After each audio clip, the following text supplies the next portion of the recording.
Hello and welcome to my weekly best of 3 sideboard guide. This week we wanted to check out the new archetype, Boros Convoke.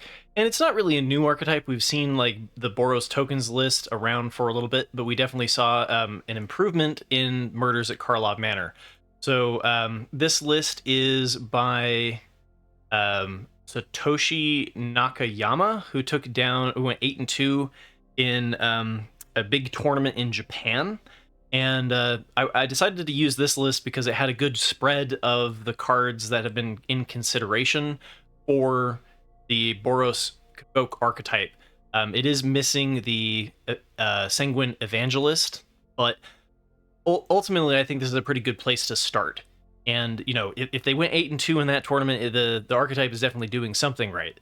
So they decided to run 2 copies of the Ocean Frontliner, which was one that we saw earlier in the Boros Convoke strategy before we got the Novice Inspector, basically just giving us something that we can hit with the Gleeful Demolition to be able to get the 3/1/1 tokens. And then we've got the 4 copies of the Warden of the Inner Sky, 4 copies of Kumano Faces Kakazan, which some lists are not running Kumano Faces Kakazan, so that one will be kind of interesting to dive into. Voldaren Epicure has always been in there, same as the Ocean Frontliner, and the Novice Inspector just gives us more targets for the Gleeful Demolition because you can target the blood token. And we've got 4 copies of Case of the Gateways Express. This is another one that looking at some lists, I've seen this not included, and so seeing 4 copies here. 2 copies of the Resolute Reinforcements, 4 copies of the Imidane's Recruiter, 4 copies of the Knight Errant Eos. So very, very much on the plan of like, can we get a turn 2 Knight Errant of Eos into a turn 3 Imidane's Recruiter? And then we've only got 2 copies of the War Leader's Call. And I think that if the right balance is going to be between these 2 cards, because this kind of works in similar to an Anthem. Once it's solved, it gives all of your creatures +1/+0.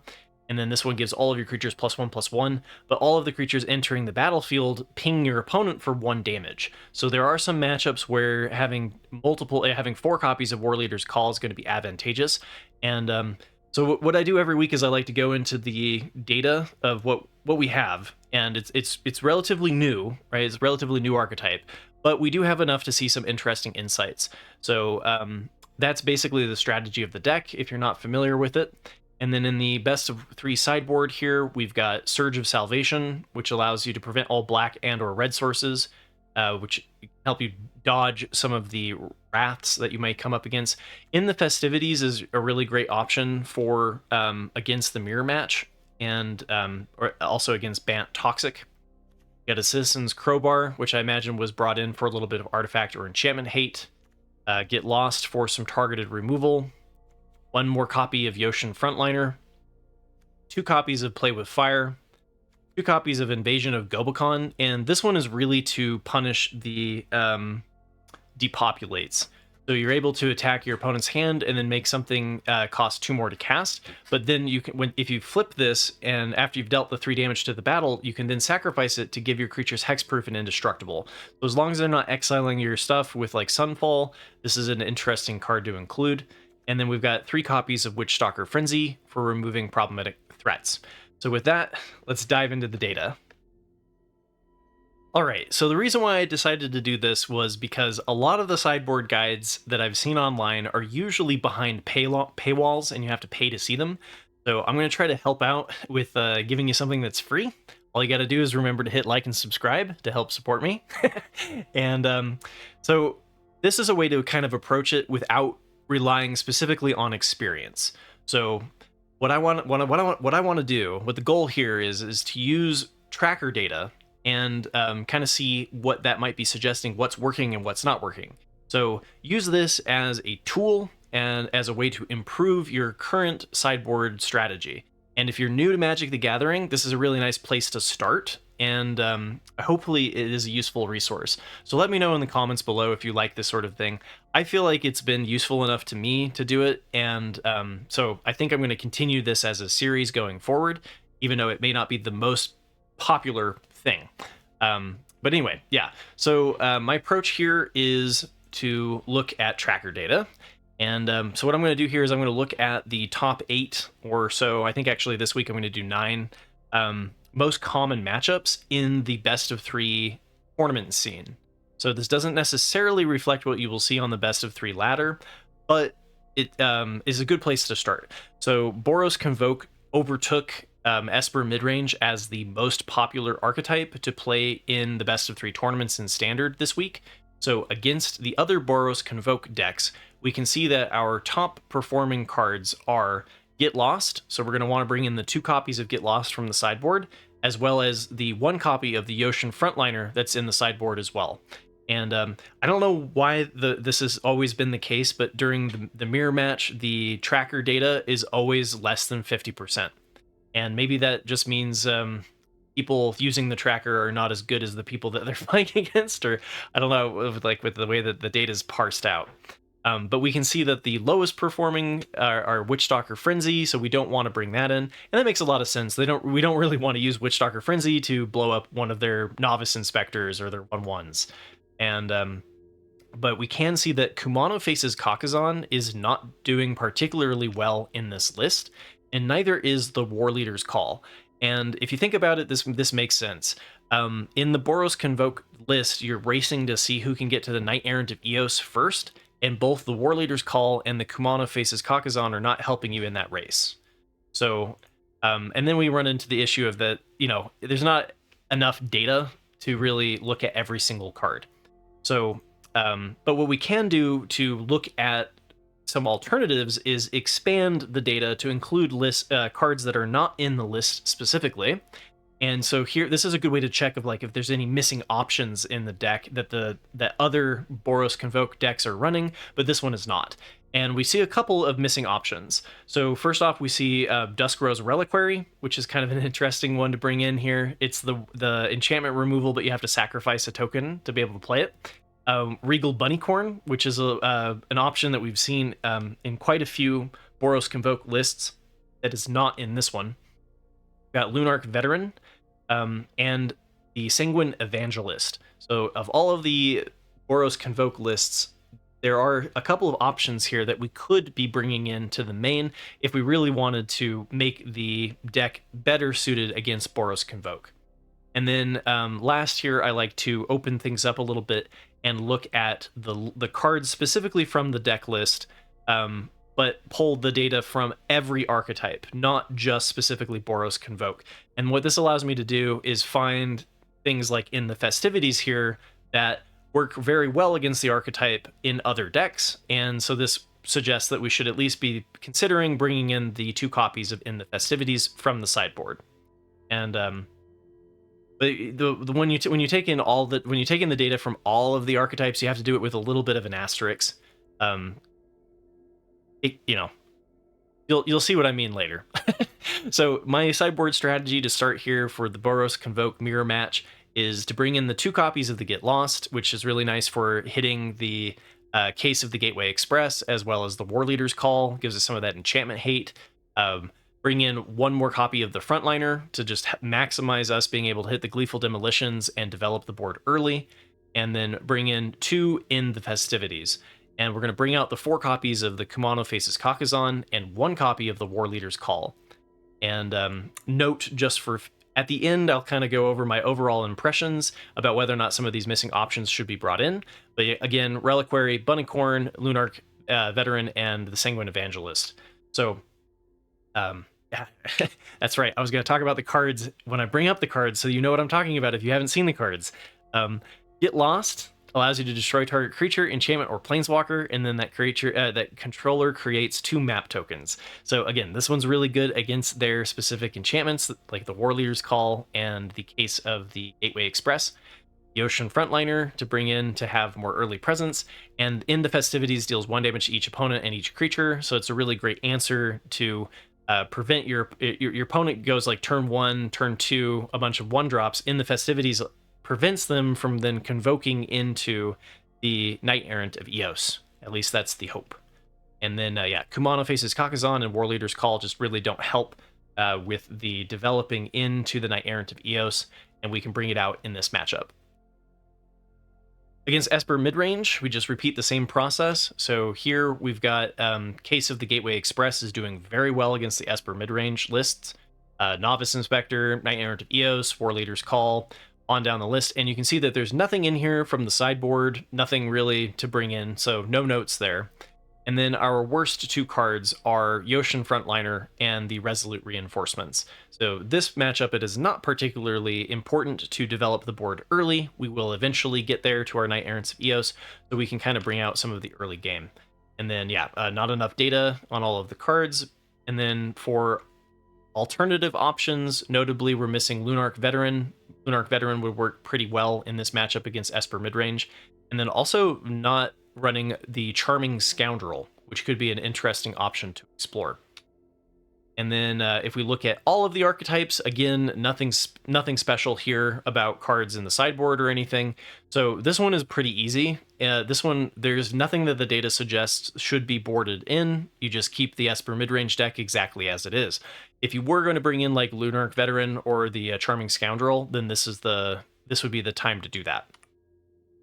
Versus Domain, we've got War Leader's Call at the top of the list, Yoshin Frontliner, Novice Inspector. Again, nothing specifically from the sideboard. The deck looks relatively good against the matchup already. And but the worst card in the deck is the Case of the Gateway Express. And this one just comes down to Domain isn't really doing much as far as what we need to remove with the Case of the Gateway Express. And you've seen this across other archetypes as well. Generally, removal doesn't do very well against Domain's strategy. So we can think about bringing out the 4 cases of the Gateway Express. And then as far as alternatives go here, do have some missing options. So I was running a 50 match summary where I was checking out Stoke the Flames, and it's notably a good one to bring in against Domain. So if you are running that one in the sideboard, this would be a good time to bring that in. And then also, this would be a good matchup to have the Sanguine Evangelist to be able to help us continue to flood the board. As far as the alternatives in the sideboard go, if we do expand it to all archetypes, we can see that Witchstalker's Frenzy is at the top of the list, and then Yoshin Frontliner is also on the list. So I would recommend bringing in the 3 copies of the Witchstalker's Frenzy, bringing in 1 copy of the Yoshin Frontliner, and taking out 4 copies of the Gateway Express. The Witchstalker Frenzy allows you to deal 5 damage to target creature. I did say that the problematic blockers aren't that big of a deal in Domain, but there are a couple of times where you will want to be able to remove their blockers, specifically against the Topiary Stomper and the Invasion of Zendikar, if they flip the battle. So Witchstalker Frenzy works really good in that case, and we don't need to have the 4 creatures on the board to be able to ensure that we can remove their problematic blocker. We've also got a Yoshin Frontliner to bring in to just make sure that we don't stumble on our early turns, so that we can try to finish our opponent before they hit into their Sunfalls. And then, yeah, Case of the Gateway Express.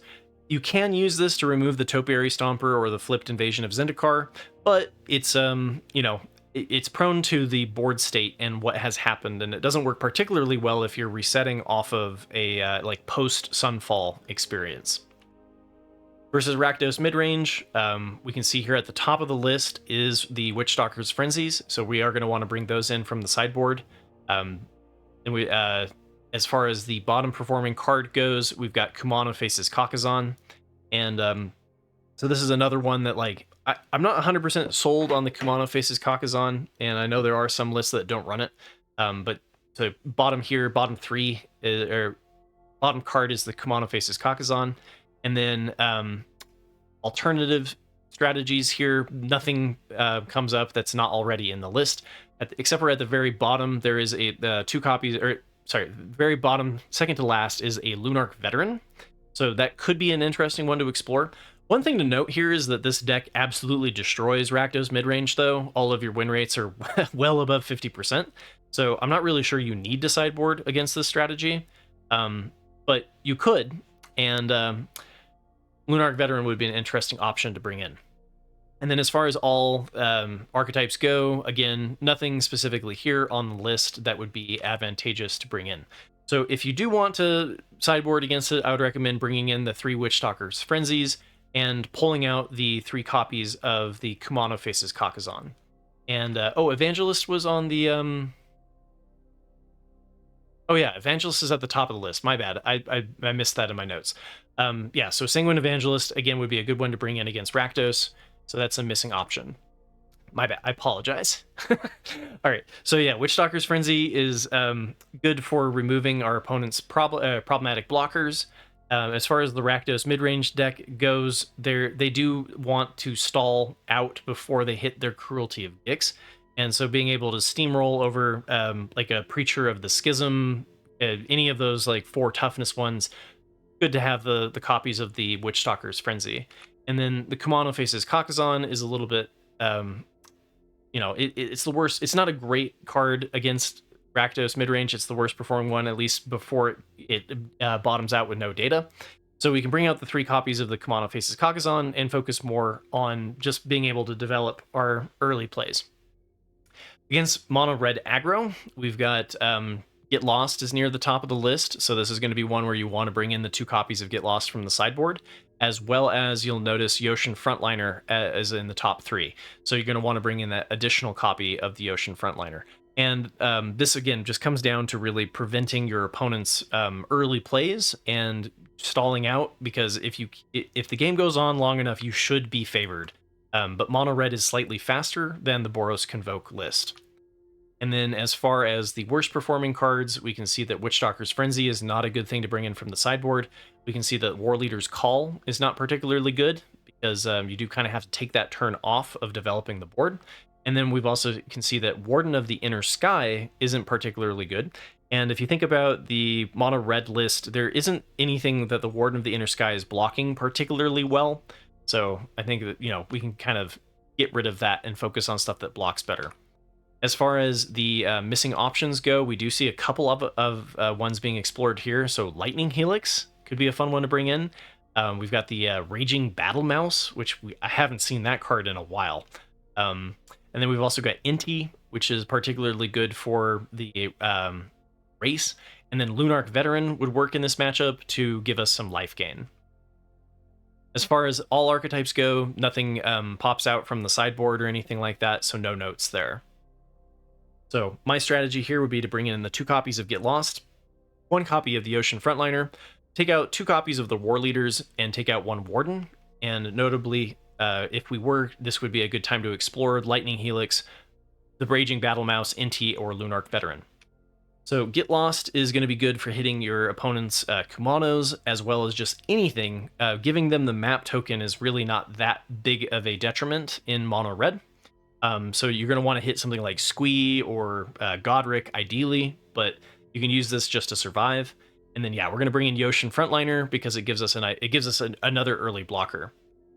And it works a little bit better as far as being able to have an attacker later as well, because we are going to cut one of the 1-drops out, Warden of the Inner Sky, and cut out the 2 copies of the War Leader's Call, because this one is just, you would much rather be developing the board than playing an Anthem and then trying to catch back up. Versus Golgari Midrange, top of the list here, we've got Case of the Gateway Express, and then on down the list, nothing from the sideboard or anything. And then our worst performing card is Witchstalker Frenzy, followed by the Ocean Frontliners and the War Leader's Call. Once again, though, you can see 60% plus win rates, pretty favored matchup for the Boros Convoke deck. And honestly, we're going to have to see an adaptation in the meta because of how well this has been performing against the archetypes. So far, the only one that it's not slightly favored for is mono red, and that is still a very winnable matchup. As far as alternative strategies go, we see Sanguine Evangelist on the list again. And then if I open things up, we do get to see that 2 copies of Get Lost would be particularly good to bring in from the sideboard, and then not much else. So my recommendation here would be to bring in the 2 copies of Get Lost and take out the 2 copies of the Frontliner. So Get Lost in against Golgari Midrange. If you can disrupt your opponent's early plays, if you're getting rid of their Glissas, even if you're getting rid of their Mosswood Dread Knights, like, the more that you can disrupt their early plays and then hit your window of like steamrolling them is the best way to go. So especially because like Glissa Sunslayer can really just gum up the board with that first strike death touch. So and then the Yoshin Frontliners, because of yeah, the matchup, you're not going to need to get your 1/1 on turn 1 as much as you would against other ones. Golgari Midrange is very slow, at least for the, it's it's it's funny to call it slow because it's not like the slowest deck in the world, but in this meta, the meta in standard right now is very fast. So Golgari is one of the slower decks. So you don't need to worry about like trying to hit as quickly as possible into it, more so eventually getting to that point where you can overrun your opponent. Versus Dimir Midrange, this one's a little bit faster of a matchup. The Dimir Midrange can have a very quick pace depending on what version they are playing.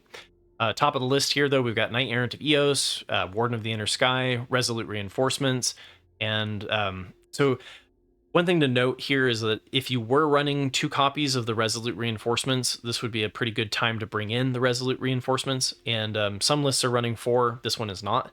This one's just running 2. And then the worst performing card, even though it's well above 61% win rate, is Case of the Gateway Express. So if we do want to bring in anything, we could take out the Case.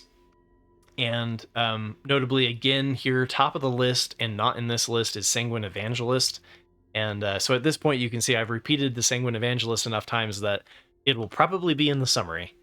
And then as far as all archetypes go, we do have a Yoshin Frontliner that sneaks in here. So this could be a good time to bring in the 3rd copy of the Yoshin Frontliner from the sideboard. So yeah, that's exactly my my suggestions here, is to bring in the 1 Frontliner for the one copy of the Case of the Gateway Express. Notably, I'm not even sure that you need to do it because of how favorable this matchup is already. But yeah, it just helps us kind of smooth in and make sure that we're winning the race against them, and they don't really have a problematic blocker that Case of the Gateway Express helps us get over. As far as Bant Toxic goes, we've seen a big decrease in the popularity of Bant Toxic, and partially it's because of the meta responding with temporary lockdown, making the deck less viable.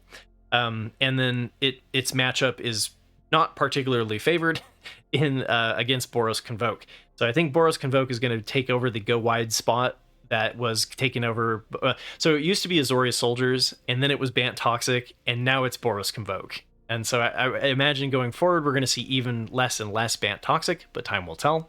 So here we can see, top of the list, Case of the Gateway Express, Novice Inspector, Resolute Reinforcements. Again, nothing from the sideboard.